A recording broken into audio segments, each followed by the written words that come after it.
Hello, I'm Venerable Buddha Dasa. I'm a Buddhist monk and I follow the example of the Buddha. There are hundreds of tales which teach us about the Buddha.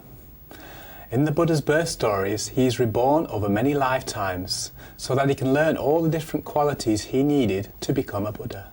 In the story I've chosen for you, the Buddha is born as a brave little parrot. His act of courage and kindness opens the hearts of others. Take a look and see what you admire about the brave little parrot. Maybe he'll inspire you too.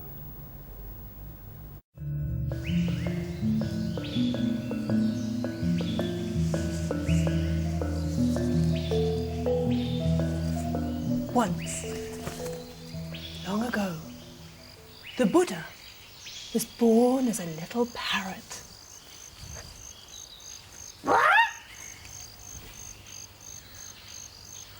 One day, a storm fell upon his forest home. Lightning flashed. Thunder crashed. And a dead tree, struck by lightning, burst into flame. Sparks leapt upon the wind, and very soon the whole forest was ablaze. Terrified animals ran wildly in every direction, trying to escape from the flames and the smoke. Fire! Fire! Cried the little parrot. To the river! As he flew, he saw that many animals were trapped down below, unable to escape from the flames and the smoke. Suddenly, a desperate idea, a way to save them, came to him. He darted to the river. He dipped himself in the cool water, and he flew back over the now raging fire. At last, when he was over the centre of the forest, the little parrot shook his wings. And the few drops of water that still clung to his feathers tumbled down like jewels into the heart of the blaze and vanished. Once more, the little parrot flew through the flames and the smoke and dipped himself in the cool water. Back and forth he flew, back and forth. His feathers were charred, his feet were scorched, his lungs ached, his eyes stared red as coals, and his mind span as dizzily as the spinning sparks.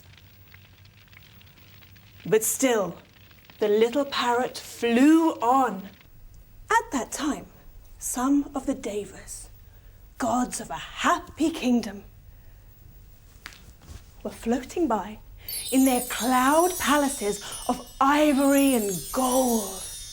In between mouthfuls of honeyed food, they happened to look down. Hey, look at that silly bird! Oh, he's trying to put out a whole forest fire with a few sprinkles of water. Oh. How absurd! But one of the gods, strangely moved, turned himself into a golden eagle and flew down toward the parrot's fiery path. Go back, little bird. Your task is hopeless. You can't put out a whole forest fire with a few drops of water. Save yourself now, before it's too late. I don't need a great shiny eagle telling me what to do. I don't need advice. I just need someone to help. And the god, that great eagle, seeing the little parrot flying back and forth, thought suddenly of his own kind. There they were, laughing and talking, while down below many animals cried out in fear and pain from the flames, and the great eagle grew ashamed. One single desire came into his heart. God though he was, he just wanted to be like that little parrot. He wanted to help. I will help! And flushed with these new emotions, he began to weep. Stream after stream of sparkling tears poured from his eyes. They washed down like cooling rain upon the fire, upon the forest, upon the animals, and upon the little parrot himself. The flames died down. The smoke began to clear. The eagle's tears dripped from the burnt branches, and where they glistened, new life pushed forth. Shoots, stems, leaves, green grass, and beautiful flowers pushed forth from amongst the cinders, where the tears sparkled on the parrot's wings. New feathers grew. Red, yellow, green feathers, such bright colours, such a handsome bird. The animals looked at one another in astonishment. Not one of them was harmed. And there, up above, in the clear sky, the little parrot was looping and soaring in delight, washed and bright, laughing for joy. Hooray! Hooray! Hooray! Hooray! For the brave little parrot and for the miraculous rain. When all hope had gone, somehow that little parrot had saved them.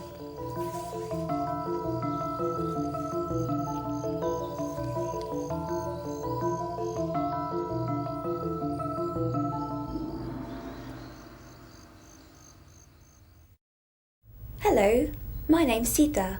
I'm a Hindu. In my religion, there are hundreds of ways to think about God. One of my favourite ways is to think about God as a mother, like the mother goddess Hindus call Parvati. In the story I'm going to show you, you'll meet Parvati and her young son Ganesh. Ganesh can be quite naughty, especially when his mum's not watching. But he also loves to learn, and in this tale, the mother goddess teaches Ganesh a very important lesson. Have a look and see if there's a lesson here for you too.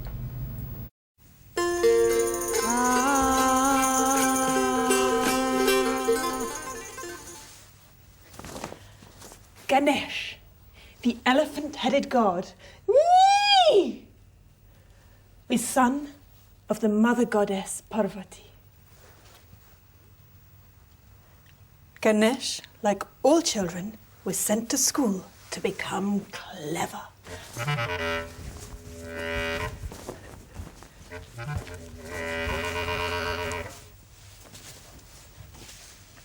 On the first day of school, Ganesh learned the first 3 letters of the alphabet. A, B, and C. Ganesh was so excited that he ran all the way home. A, B,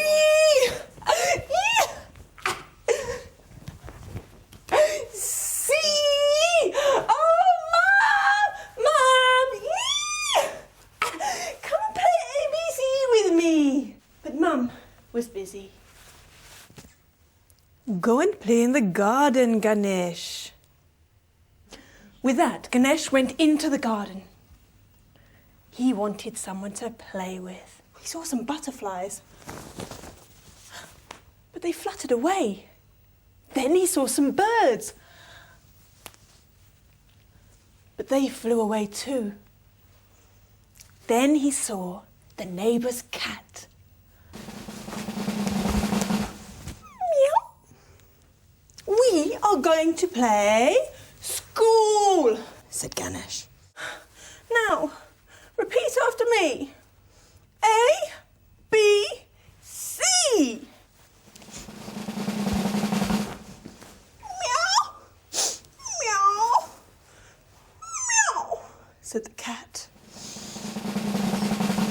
Ganesh became really annoyed and started waving his finger at the cat.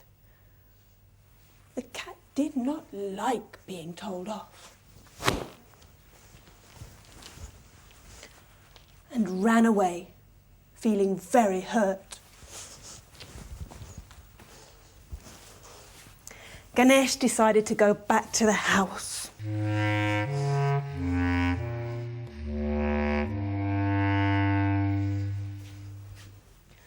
When he arrived home, Ganesh was very surprised to see his mum looking very hurt. Mum! Why do you look so hurt? Ganesh, come here and tell me, what were you doing in the garden? I was just playing with the cat. Did you hurt the cat? Just a little bit. Listen to me, my boy, and listen very carefully. I am going to teach you the most important lesson you will learn in your life. I, the Mother Goddess, am the mother of the whole universe and live in all things. It is I who lives in this plant. It is I who live in these flowers. It is I who live in the cat. If you hurt or harm any living thing, you hurt me. Do you now understand why I looked so sad? Ganesh now understood. It was God alone who lived in all living things. And if we hurt or harm anything, we hurt God. From that day on, Ganesh never hurt or harmed another living thing. That is why Hindus, when they meet each other, put their hands together, take a gentle bow, and say Namaste, which means there is God in you.